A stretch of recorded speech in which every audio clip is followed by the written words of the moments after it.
Hello viewers, this is Priya. Today we will start class 6 History chapter 9 New Empires and Kingdoms. एक बार एक बच्चा होता है जिसका नाम होता है अरविंद। उसको स्कूल में एक प्ले करने को मिलता है और उस प्ले में ना उस नाटक में उसको रोल मिलता है किंग का।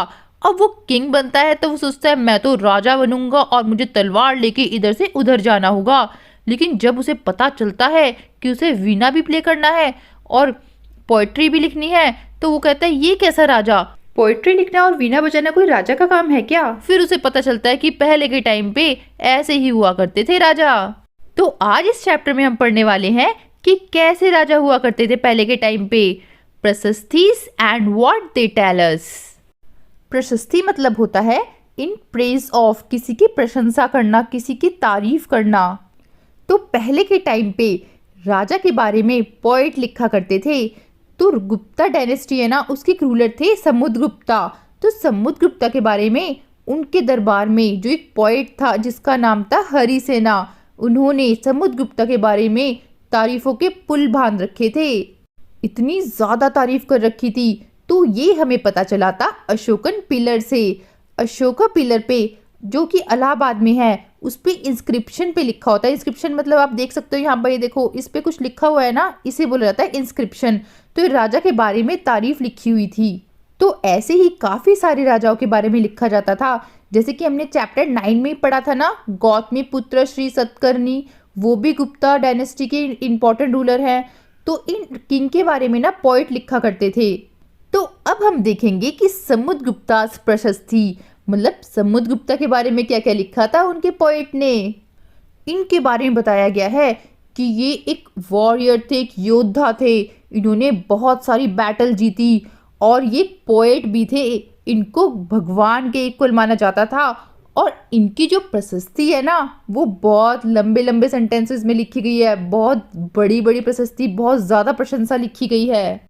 यहाँ पे आप देख सकते हैं इस कॉइन में समुद्रगुप्ता वीणा प्ले कर रहे हैं। इससे पता चलता है कि वो म्यूजिक में भी काफ़ी इंटरेस्ट रखते थे। हरिसेना जो पोएट थे उन्होंने बताया कि जो समुद्रगुप्ता थे ना उन्होंने 4 डिफरेंट काइंड्स ऑफ रूलर्स को हरा दिया और उनके राज्य पे कब्जा कर लिया।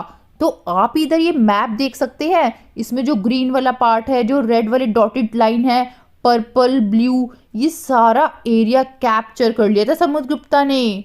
यहाँ पे आप ये जो ग्रीन पोर्शन देख रहे हैं ना, इसमें 9 रूलर्स थे और इनको जड़ से उखाड़ फेंका समुद्रगुप्ता ने और कब्जा कर लिया यहाँ पे। ऐसे ही जो रेड डॉटेड लाइन है ना, यहाँ पर 12 रूलर्स थे, इनको भी हरा दिया और बोला कि चलो तुम हार गए हो ना, कोई बात नहीं, मैं तुम्हारा राज्य तुम्हें वापस दे देता हूँ।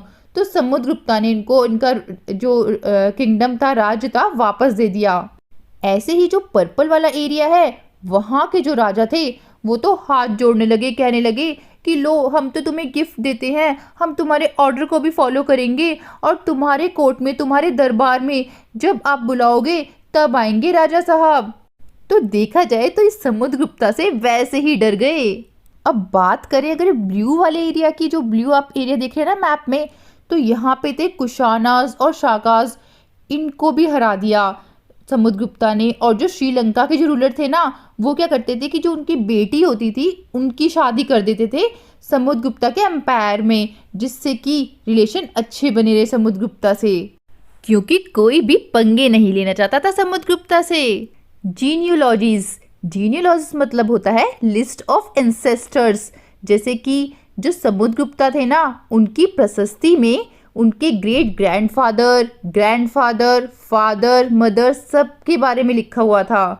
उनकी मदर का नाम कुमार देवी था जो कि लिच्छवी गण से बिलोंग करती थी, और जो उनके फादर थे ना उनका नाम था चंद्रगुप्ता, और वो गुप्ता डायनेस्टी के पहले ऐसे रूलर थे जिन्होंने ग्रैंड टाइटल का यूज़ किया था, महाराज अधिराजा। जैसे आपने सुना होगा कि जैसे कोई राजा का दरबार होता है उसमें बोलते हैं ना महाराज अधिराजा पधार रहे हैं, टन टन।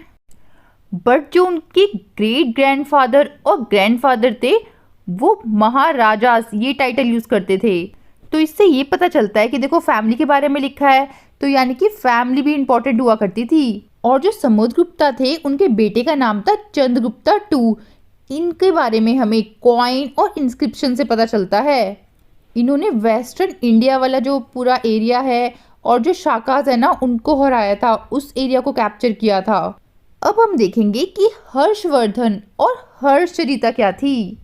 अभी तक हमने ये देखा था कि जो गुप्ता रूलर्स हैं उनके बारे में इंस्क्रिप्शन और कॉइन से पता चलता था, लेकिन अब कुछ ऐसे भी रूलर्स हैं, ऐसे भी किंग हैं जिनके बारे में हमें बायोग्राफी से पता चलता है। बायोग्राफी मतलब होती है जैसे कि कोई पोइट है वो किंग के बारे में लिखे, मतलब कोई पर्सन किसी और के बारे में लिखे तो उसे बोलते हैं बायोग्राफीज। तो जो किंग था एक हर्षवर्धन, तो उसके दरबार में उसके कोर्ट में एक पोइट था जिसका नाम था बाणभट्ट। तो बाणभट्ट ने हर्षवर्धन के बारे में हर्षचरिता लिखी थी, एक बायोग्राफी लिखी थी जिसका नाम था हर्षचरिता, और वो संस्कृत में लिखी गई थी। उसमें जो हर्ष थे ना, हर्षवर्धन थे, उनके बारे में काफ़ी अच्छी अच्छी बातें लिखी गई थी। वैंगजेंग के बारे में मैंने आपको पहले चैप्टर्स में बताया हुआ है। तो वैंगजेंग ना इनके कोर्ट में आए थे, इनके दरबार में आए थे, हर्ष के दरबार में, और काफ़ी टाइम इन्होंने स्पेंड किया था पूरे कोर्ट के बारे में, पूरे दरबार के बारे में देखा था कि कैसे दरबार में लोग काम करते हैं, क्या करते हैं, ये सब कुछ। हर्षवर्धन के जो फादर थे और जो बड़ा भाई था उनकी डेथ हो गई थी, इस वजह से इनको थानेश्वर का किंग बनाया गया था। और जो इनकी सिस्टर थी ना, उनकी शादी जिसके साथ हुई थी, मतलब इनके ब्रदर इन लॉ लगेला वो, तो जो इनके ब्रदर इन लॉ थे वो कन्नौज के रूलर थे, तो एक बंगाल का रूलर था, उन्होंने इनको मार दिया था, इनके जो ब्रदर इन लॉ को है उनको मार दिया था। तो अब हर्षवर्धन को गुस्सा आया, अभी तुम किसी को मारोगे तो गुस्सा तो आएगा ना। तो हर्षवर्धन ने क्या करा कि बंगाल के राजा को मार दिया और पूरा बंगाल कैप्चर कर लिया, कब्जा कर लिया पूरे बंगाल पे। तो आप सोच सकते हैं कि हर्षवर्धन कितना पावरफुल रूलर था। इसने ईस्ट और पूरे जो मगध वाला एरिया था, बंगाल तो इसने कब्जा कर ही रखा था, जो मगध और ईस्ट वाला एरिया था ना पूरा, वो भी कब्जे में कर रखा था। बट ये किसी किसी जगह पे सक्सेसफुल नहीं हो पाए, जैसे कि जो नर्मदा रिवर है ना उसको क्रॉस करके डेक्कन वाले एरिया में जाना चाहते थे। तो जो डेक्कन वाले एरिया में चालुक्य डायनेस्टी है ना, उसके जो राजा थे पुलकेशिन II, उन्होंने इन्हें रोक दिया, स्टॉप कर दिया, कहा रुको, तुम कहाँ आ रहे हो, तुम्हारी हिम्मत कैसे हुई हमारे एरिया में आने की। तो वहां पर ही सक्सेसफुल नहीं हो पाए। तो अब हम देखेंगे कि ऐसा कौन सा राजा आ गया जिसने हर्षवर्धन को चैलेंज किया। तो अब हम देखेंगे द पल्लवास, चालुक्यास एंड पुलकेशिन प्रशस्ति। साउथ इंडिया में पल्लवास और चालुक्य सबसे इंपॉर्टेंट और पावरफुल डायनेस्टीज थी। जो पल्लवास था ना, उनकी कैपिटल थी कांचीपुरम। कांचीपुरम के आसपास वाला एरिया सारा पल्लवास का ही था, कावेरी डेल्टा तक। और बात करें चालुक्य डायनेस्टी की, तो उनका जो भी एरिया था वो था कृष्णा रिवर से लेकर तुंगभद्रा के बीच में जो रायचूर वाला एरिया था, आप देख सकते हैं यहाँ पर ये वाला एरिया। और यहाँ पर लिखा है रायचूर दोआब। दोआब मतलब होता है टू रिवर, टू रिवर के बीच में जो एरिया था वो सारा चालुक्य डायनेस्टी का था। और चालुक्य की जो कैपिटल थी वो थी अहिहोल, और ये बहुत अच्छा इंपॉर्टेंट ट्रेडिंग सेंटर भी था। यहाँ पे टेम्पल भी बहुत सारे थे, रिलीजियस प्लेस था एक तरीके से। तो जो पल्लवास और चालुक्यास होते थे ना, वो एक दूसरे से लड़ते रहते थे, और वो इतने तेज थे कि उन्हें पता था कि अगर जो कैपिटल है, जो कैपिटल सिटी है, उस पर अगर हम अटैक करेंगे तो पूरा किंगडम हमारे अंडर आ जाएगा। चालुक्य डायनेस्टी के इंपॉर्टेंट रूलर हैं पुलकेशिन II। इनके बारे में प्रशंसा लिखी गई इनके पोइट के द्वारा। इनके पोइट का जो नाम था वो था रवि कीर्ति। तो रवि कीर्ति ने ना पुलकेशिन II के बारे में बहुत अच्छी अच्छी बातें लिखी। उनके 4th जनरेशन के बारे में लिख दिया, जैसे कि ग्रेट ग्रैंडफादर, फादर, फिर इन सब के बारे में। तो ऐसे तरीके से 4th जनरेशन के बारे में बहुत अच्छा अच्छा लिखा था। तो जो पुलकेशिन II थे ना, उनको उनका राज्य मिला था उनके अंकल के थ्रू। उनके अंकल ने दिया था पुलकेशिन II को कि तुम अब राज्य संभालो। तो जो रवि कीर्ति है ना, वो बताते हैं कि वेस्ट से लेकर ईस्ट कोस्ट तक पुलकेशिन II का ही राज्य था। रवि कीर्ति पुलकेशिन II की प्रशंसा लिखते हुए कहते हैं कि जो हर्षवर्धन थे, जो हर्ष थे, उनकी हैप्पीनेस, हर्ष मतलब होता है हैप्पीनेस, उनकी हैप्पीनेस छीन ली, आए थे बड़ा यहाँ पे राज्य करने, हा हा हा। अब हर्ष लंबे समय तक हैप्पी नहीं रहेंगे, खुश नहीं रहेंगे, बड़ा हल्के में ले रहे थे पुलकेशिन II को। अब पंगा लेना भारी पड़ गया ना। ऐसे ही पल्लव किंग को भी हराया, वो तो कांचीपुरम में जाके छुप गए। अब वो टाइम आ चुका था जब पुलकेशिन II ने बहुत सारी लड़ाइयाँ लड़ी थी और जीत भी ली थी। अब पुलकेशिन की बारी आ गई थी कि वो भी हारने वाला था, तो उसको हराया चोला और राष्ट्रकूटा डायनेस्टी ने। इन डायनेस्टी के बारे में हम क्लास 7th में पढ़ेंगे।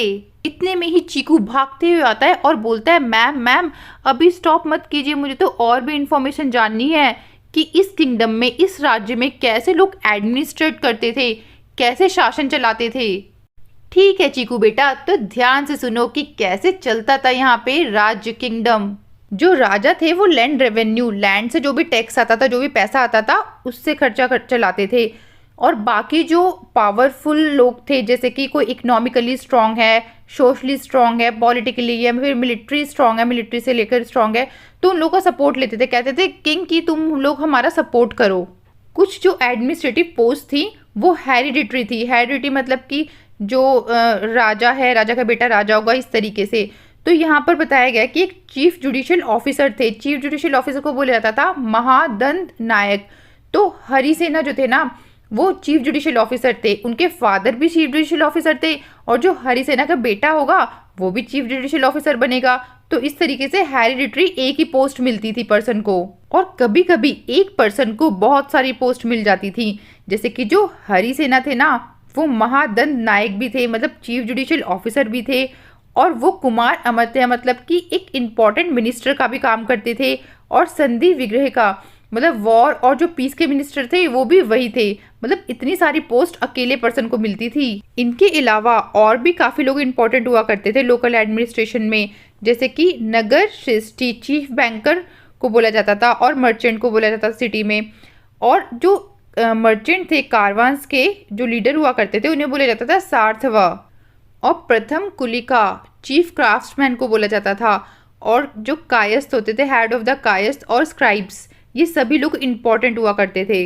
अब इनमें जो भी पावरफुल होता था वो ये सोचता था कि क्यों ना मैं खुद का ही किंगडम बना लूं, खुद का ही राज्य बना लूं। A new kind of army.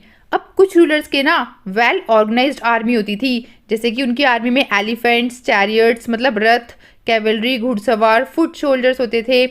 तो जो मिलिट्री का लीडर था ना, वो जब भी राजा को ऑर्डर देता था तो मिलिट्री के लीडर को सभी सोल्जर्स को लेकर आना पड़ता था, जहाँ भी राजा कहता था वहाँ पे। तो अब राजा जो है ना, इनको रेगुलर सैलरी तो देता नहीं था, कहता था एक ये लैंड है, इस लैंड में से जितना भी रेवेन्यू आएगा, जितना भी टैक्स आएगा, उस पैसे से अब तुम अपना काम चलाना, मिलिट्री को या जो भी मेंटेन करना है, तुम सारा खर्चा पानी अपना इसी से ही करोगे। और मिलिट्री का जो लीडर होता था उसे बोला जाता था समंता। तो जो भी समंता होता था ना, वो अगर ये देख लेता था कि राजा बहुत वीक पड़ रहा है, तो उस राजा को हटा के खुद राज्य करने लगता था। आपसे एग्जाम में पूछ सकते हैं कि हु इज समंताज, तो आप इसका आंसर देना, समंताज were military leaders. Assemblies in the southern kingdoms. अभी जो साउथ इंडिया वाला एरिया था ना, यहाँ पर हमें पता है पल्लवास थे। अब पल्लवास के इंस्क्रिप्शन में लिखा गया है कि यहाँ पर एक लोकल असेंबली होती थी, मतलब सभा होती थी। इस सभा में जो ब्राह्मण लैंड ओनर्स थे ना, बस वही पार्टिसिपेट करते थे।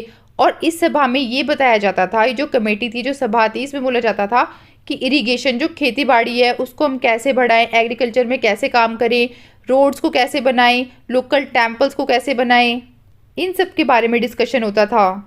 अब आप ये सोच रहे होंगे कि जो लैंड ओनर्स ब्राह्मण नहीं होते थे, उनकी सभा कैसे होती थी? तो उनकी अलग असेंबली होती थी, अलग सभा होती थी। उस असेंबली का नाम होता था उर। उर एक विलेज असेंबली है जिसमें लैंड ओनर्स जो ब्राह्मण नहीं हैं वो अलाउड होते थे। ऐसे ही नगरम एक ऑर्गेनाइजेशन थी मर्चेंट्स की। ये जो असेंबली होती थी, जो सभा होती थी ना, इसमें बस रिच और पावरफुल लैंड ओनर्स और मर्चेंट ही पार्टिसिपेट करते थे। काफ़ी सारी ऐसी असेंबली तो सदियों सदियों तक चलती रही। अब हमने पावरफुल लोगों के बारे में तो पढ़ लिया, किंग के बारे में, सबके बारे में। अब जो ऑर्डिनरी पीपल थी, आम जनता थी, उनके बारे में तो किसी ने कुछ लिखा ही नहीं था।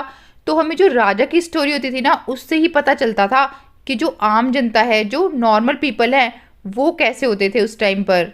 Ordinary people in the kingdoms. Kalidas एक प्ले लिखते हैं, अभिज्ञान शकुंतलम। उसमें बताते हैं कि जो किंग है ना और जो ब्राह्मण है वो संस्कृत में बोलते हैं, और बाकी जो लोग हैं, मैन एंड वीमेन, वो प्राकृत लैंग्वेज बोलते हैं। अब ये जो प्ले लिखा था अभिज्ञान शकुंतलम, इसमें दुष्यंत, जो राजा दुष्यंत है, उनकी लव स्टोरी लिखी गई है।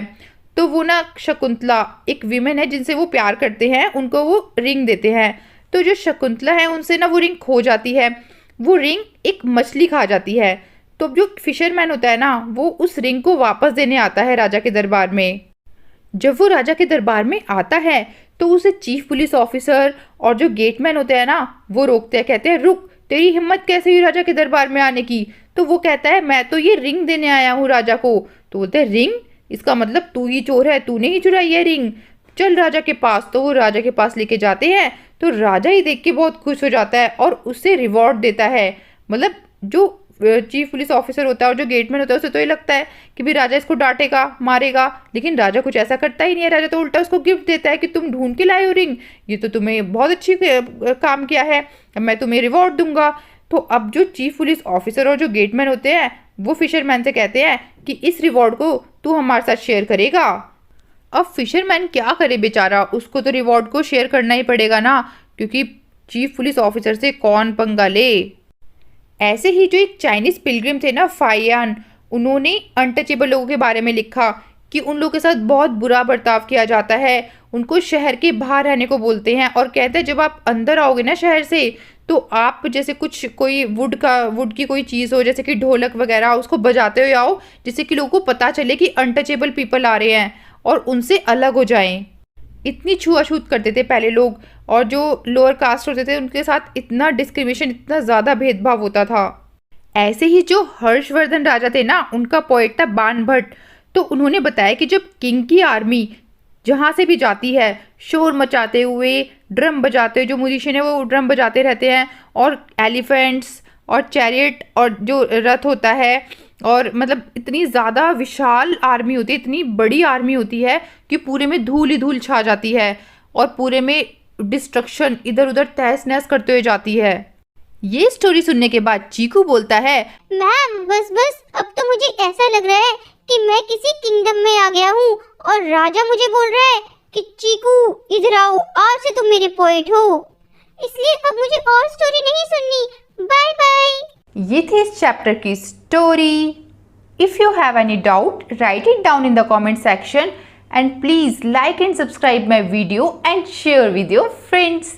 Thank you.